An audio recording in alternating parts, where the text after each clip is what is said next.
Hello friends, कशा आहात? युद्धाचे परिणाम तुमच्याकडे जाणवतात का? गॅसचा सिलेंडरचा तुटवडा सगळ्यात जास्त भेडसावणारी समस्या आहे. पेट्रोलचे डिझेलचे दर तर वाढतीलच. तर दर सॅटर्डे संडेला कधीतरी आम्ही हॉटेलिंगला जातो इडली डोसे खायला. तर आज आम्हाला पहिल्यांदा माझ्या 60 वर्षाच्या आयुष्यामध्ये नाश्त्याला गेलो आणि आपल्याला तिकडे इडलीसोबत सांबार नाही आहे असं पहिल्यांदा झालं. तर हे का झालं?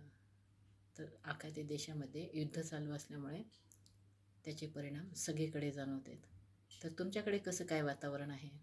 तुमच्याकडे गॅस इझी अवेलेबल होतो का? हॉटेल इंडस्ट्रीसाठी गॅस मिळत नसेल तर ती एक मोठी समस्याच आहे. बाहेरगावून आलेले विद्यार्थी आणि काही नोकरदार वर्ग पूर्ण हॉटेलवर, मेसवर, खानावळीवर अवलंबून असतो. तर त्यांच्यासाठी ही भेडसावणारी मोठी समस्या आहे.